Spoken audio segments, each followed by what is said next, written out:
สัพพทังสัพเพเทวานุโมทันตุสัพพสัมปติสิทธิยาทานันสัสสะศีลาลกันตุสัพพทาภาวนาปิลันตาโหตุขัจฉันตุเทวตากตาสัพพิพุทธาปรปตาปเจกานันจะยังปรังอรหันตานันเจตินารักังปันธามิสัพพโสสุโขพุทธานังอุปโตสุขัสสะธรรมเทศนา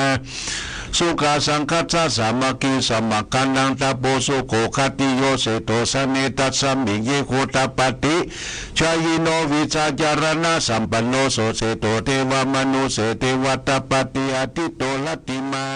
จันติมาสันนโตคติโยตปฏิชยิตปฏิพระมโนอัฏฐสปะโหรตังกุโตตปฏิเตสะสาโรขญาปรมาราภาสันตุติปรมังทานังวิสาสาปรมายตินิปานังปรมังสุขังจบญาติโยมท่านสาธุชนทั้งหลายบัดนี้ได้สาระธรรมได้ธรรมะได้ฟังจบไปเป็นที่เรียบร้อยแล้วเอาไผ่โทรมานี่ฮัลโหลไว้สาหลวงพ่อโทรอยากที่ไหนวันไปสถานตังกุ้งอำเภอแม่อายปวงวันน่าใจ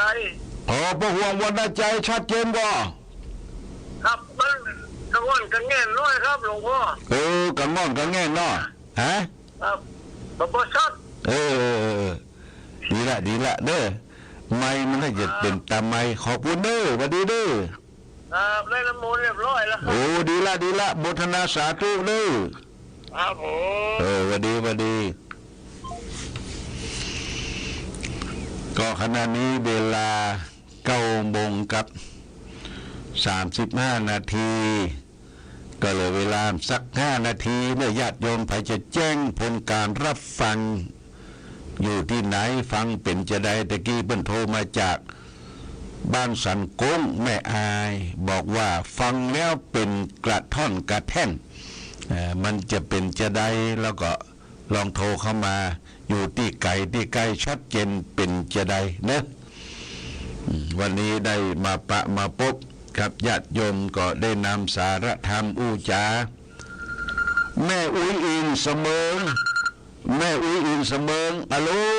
จ้าว่าสาจ้าสมัครครูไม่รู้อีกก็เอาน้ำมนต์เหมือนกันนะได้แล้วกะจ้าไม่รู้จะเล่าน้ำมนต์ท่านพระครู200 บาทนะตามกฐินโมทนาสาธุเลยก้อยโอนมาเน่โมทนาแม่อุ้ยอินแม่สาบเสมิงโมทนาสาธุอายุวันโนสุขังพลังเน่แม่อุ้ยอินแม่สาบเสมิงทำบุญโลพ่อบุญธรรมครับไว้จ้าครับเจริญพรครับจานร่วมกฐิน500นะครับโมทนาเลยพ่อบุญธรรมแม่จานลูกสาวโอ๊ตได้โมทนาสาธุพ่อบุญธรรมบ้านปงน้องเดือนอย่างนี้เดือนหน้าเลยอ่ะเดือนเนี้ย23เดือนเนี้ยวันปิยะวันที่พระพุทธเจ้ารัชกาลที่5เปิ้นสวรรคตวันน่ะพอดีเด้อเปิ้นยุทธพอดี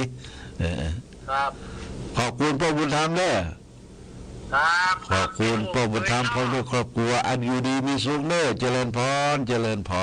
วัสดีครับไว้จ้าครับพ่อบุญธรรมบ้านปงน้องเบียงป่าเป้าร่วมทำบุญทอดกฐิน500 บาทเจริญพรแม่เรียนแสนต่ออะไรจ้าพระครูเจ้าไปฟังอยู่ฟังอยู่เนาะจ้าโมทนาเนอะชัดเจนดีก็จ้าชัดเจนดีเจ้าดีละถ้าได้เป็นจะขันนี้ได้บ่โหเนี่ยจะขันนี้ได้บ่โหเนี่ยชันยัง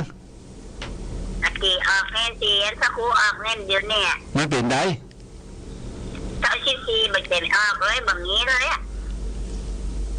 หมดแล้วเหรอ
างตักเต่า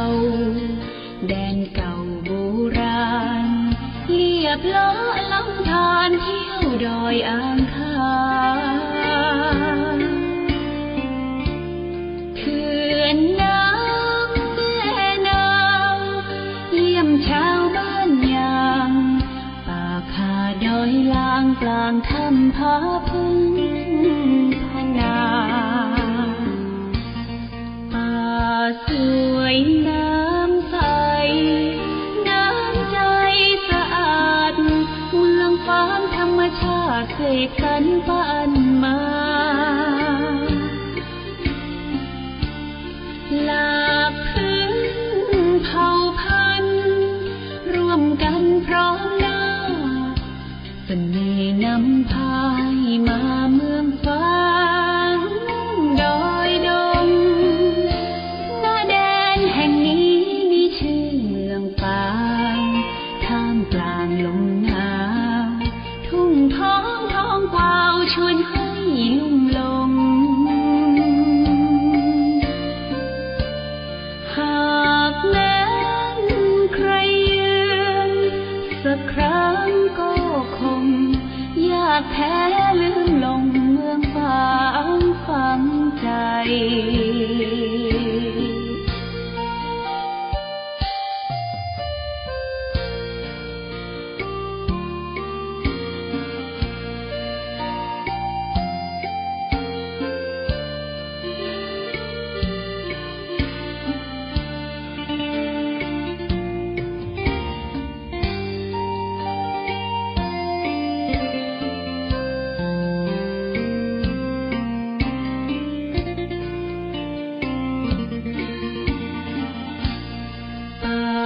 สวยน้ำใส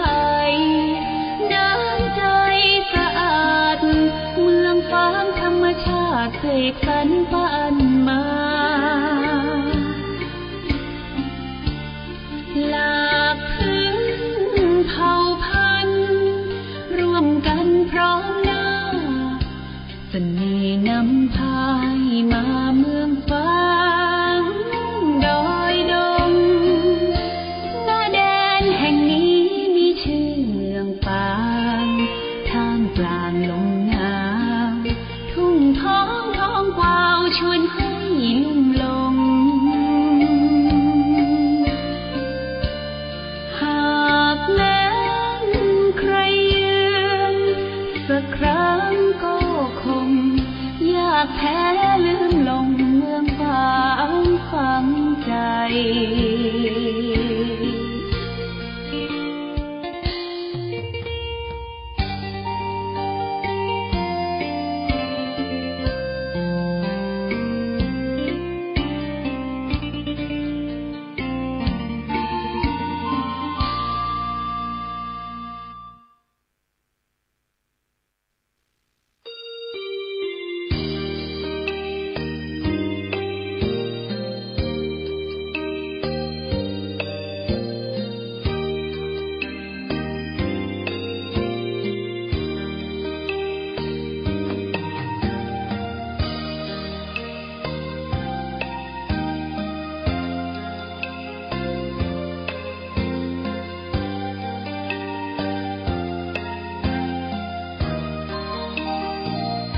เวียงฟ้างเมืองบุญอุ่นไอ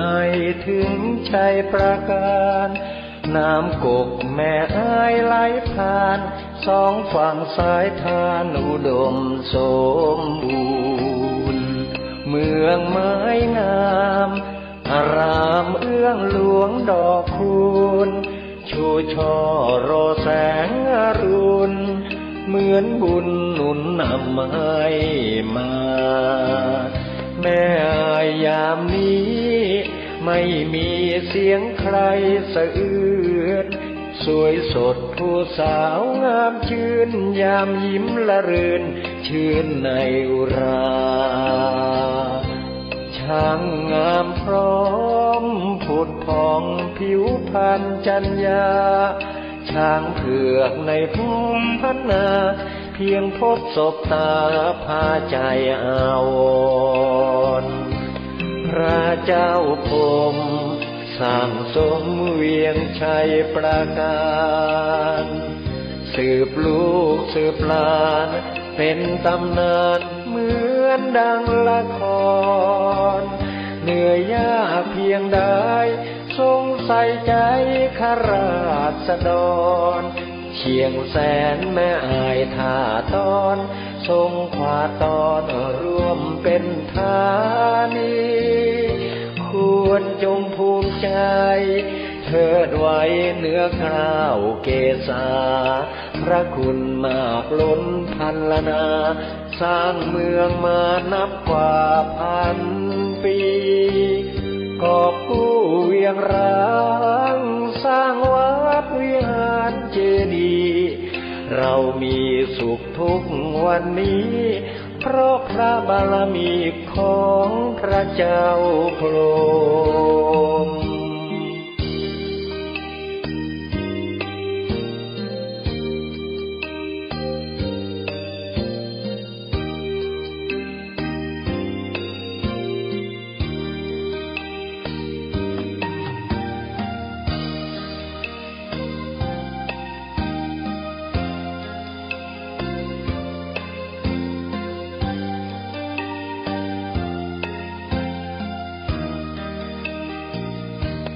พระเจ้าพรหมสร้างสมเวียงชัยประการสืบลูกสืบหลานเป็นตำนานเหมือนดังละครเหนื่อยยากเพียงใดทรงใส่ใจข้าราษฎรเชียงแสนแม่อายท่าตอนทรงขวาตอนร่วมเป็นธานีควรจงภูมิใจเทิดไว้เหนือกล้าวเกษาพระคุณมากล้นพันละนาสร้างเมืองมานับกว่าพันปีกอบกู้เวียงร้างสร้างวัดวิหารเจดีย์เรามีสุขทุกวันนี้เพราะพระบารมีของพระเจ้าพรหม